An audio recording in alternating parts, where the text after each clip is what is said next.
Hello friends, today I'm here to share with you another last 10 books that I read. I'm sorry about this, I feel like I can see a reflection in it. I'm going to try to angle myself so it doesn't. Like everybody between work and our house was mowing today and my eyes just got super itchy, so my contacts had to come out. Anyway, we're here to talk about the last 10 books that I read. Most of this is historical, or I guess not most of it. Half of this is historical romance readathon. There was 5 books in that I read for that week, so go ahead and get started. The first book is No Judgments by Meg Cabot. This is an adult romance by Meg Cabot. I ended up giving this one 3 stars. It had all of the potential there, but this is gonna sound, I don't know. I don't think Meg Cabot is the author for me as an adult. I read some of her YA standalones when I was a teenager, and I think even maybe 1 or 2 when I was in college, but I just don't think I mesh well with this anymore. This is about Bree, who has broken up with a fiance or boyfriend. I think it was a fiance. I don't know. Basically, something has happened and she's run from the city to this small island in the Florida Keys. But while she's there, I think she's been there a couple of months now, there's a hurricane coming. I did like that her and the love interest, I don't remember his name, were going around after the hurricane to rescue animals and to feed any animals that may have been left or, sounds terrible, showed up. I liked that part, but that was pretty much it. The romance was lackluster. Yeah, I gave this one 3 stars. Then I read Reunion Pass by Emily March. This is actually a free book that Emily March passed out while we were waiting in line to get into a day of signing at Book Bonanza 2019. So I've had this book for a while. This one, did I say I gave it 3 stars? This one is Chase and Lori. This is a second chance romance. They were together in high school. They tried to be together when she went off to college, but he ended up finding a job as like a travel photographer, and he's gone into this like big celebrity travel show and everything. So it's a second chance romance. There was a lot happening in this little book. Like, he's engaged at the beginning with like the woman that he does his show with, and then like she's dating this other cowboy guy, and then he comes back for what was supposed to be their wedding, but then something happened with the fiance and she was like, we need to push it back, so they pushed it back, and then they went to go film a show, and then he ended up getting kidnapped during the show, and then he's back trying to heal, and Lori is a vet, so while he's trying to heal, she gives him a dog to take care of. I don't know, there was just a lot happening, and there's a lot of side characters, because this is like number 11 or 12 in a series, and it was just too much for me. I would potentially give Emily March another chance, an Emily March book another chance.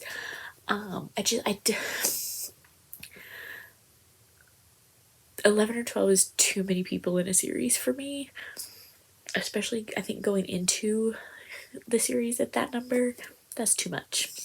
So then started historical romance readathon. First book I read was This Earl of Mine by Kate Bateman. I loved this one. I gave it 5 stars. This is about Georgie, who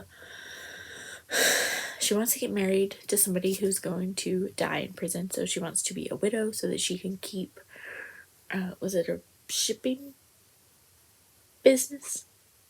Yeah, she's got a business that was left to her by her father. She wants to keep it, so she thinks if she's widowed, and then she won't have to do like a society wedding, and then her husband will own the business. So she goes to marry a prisoner who was supposed to be put to death, but the prisoner that she thought she was going to see was already dead. So the guard tells her to marry this other prisoner because he's gonna get sent off to sea on to work on a ship or something. But then the guy she marries shows up at a society party because he is really the brother to an earl and a spy for Bow Street, and so they come up with a plan. She's gonna help him with his investigation, and he's going to go about it the right way so their marriage can be legitimized so that she can keep her business. I loved this a lot. Yeah. Then I read The Princess Plan by Julia London. This doesn't look like it, but this was a long book. This was like a 12-hour audio. So this one is about a prince who comes to England, and then his personal secretary is found murdered, and then Eliza, the main character, owns a gossip magazine, news magazine type thing, and she intercepts a letter to her father, who's a judge, about the murder, so she writes about it in her magazine newspaper thing.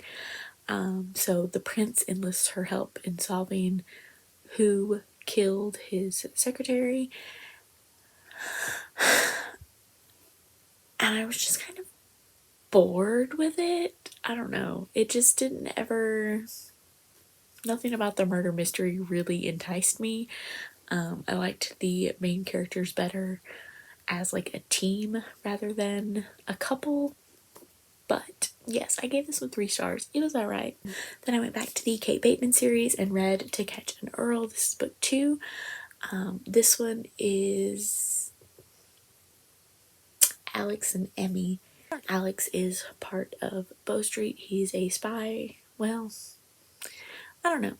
He was kind of... I feel like he was more of a detective rather than a spy. The guy in the first book went undercover, so I consider him a spy.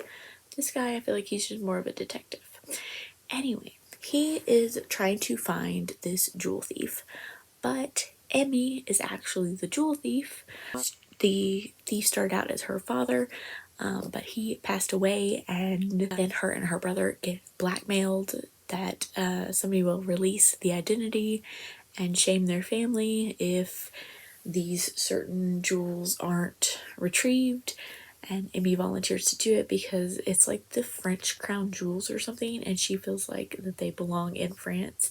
So she agrees to do it, and then Alex is the detective on that case. I gave this one 4 stars. I loved their relationship, but I didn't love that he figured out that she was involved somehow. I felt like that happened a little bit too soon for me, but overall I did really enjoy the story, or I enjoyed the romance, so I gave it 4 stars. Then I read Falling into Bed with a Duke by Lorraine Heath.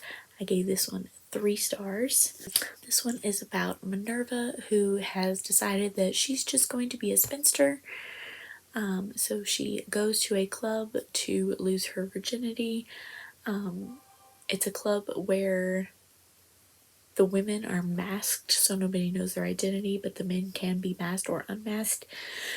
So she goes there and is courted by this guy who thinks she's pretty with a mask on. And she actually knows him because he's a duke. Yes, he's a duke. So she can tell who he is, and he doesn't know who she is. They don't sleep together that first night. He has to take pictures of her. He's a photographer, well known in society. He's a photographer. So they meet up again at that same club. he's trying to figure out who she is for most of the book, or for part of the book. I gave this one 3 stars. Something about it didn't work for me. I don't really know what it was. Maybe just because I was so, like, really enjoying the Kate Bateman series while I was reading this one, but I don't know, something in it just didn't connect for me. There were some characters that I am a little bit excited to see what happens in their books. I think it's the next one anyway, but it was 3 stars. It was alright. Then I went to the last in the Kate Bateman series, The Princess and the Rogue. This one is Princess Anastasia, who has fled and is in hiding. She is in England pretending to be a commoner, a Russian,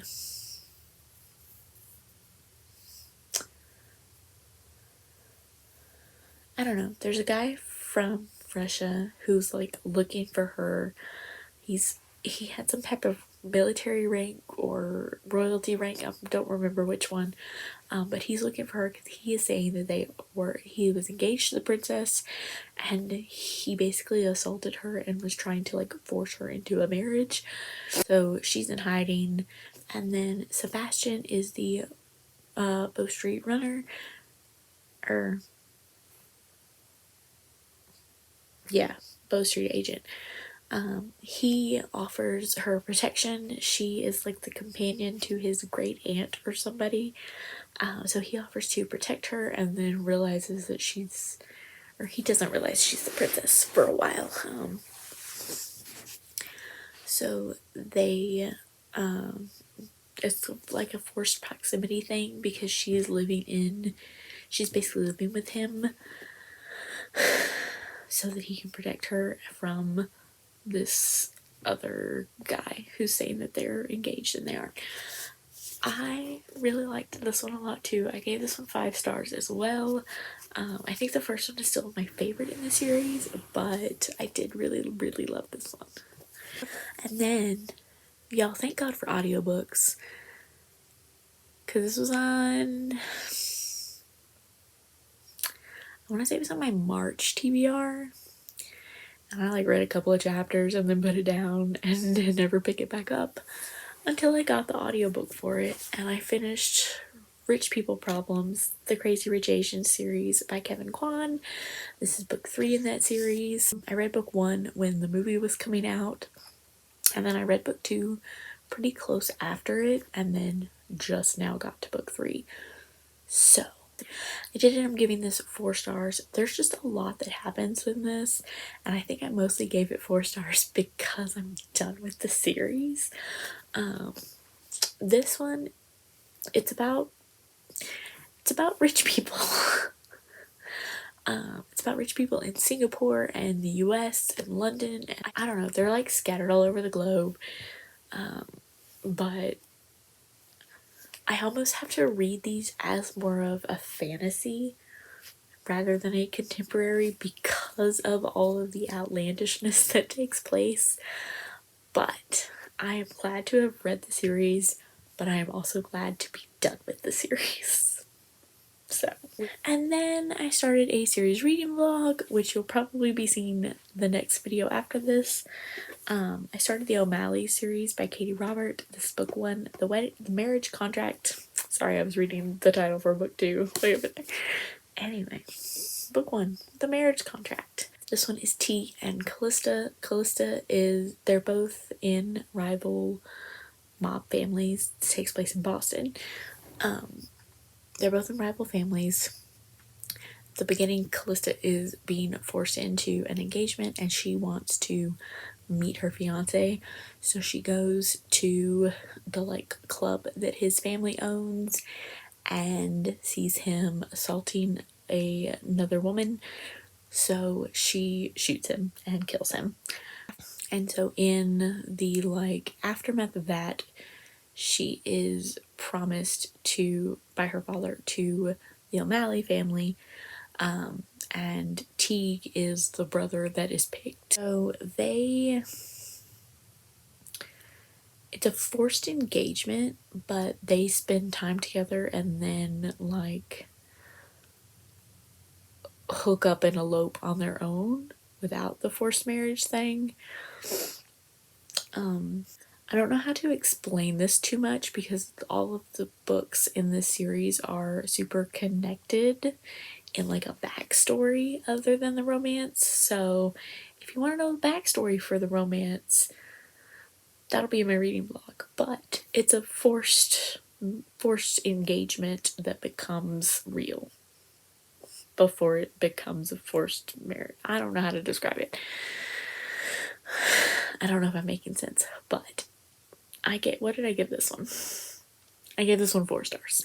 And then finally, the last book is book 2 in the O'Malleys, The Wedding Pact.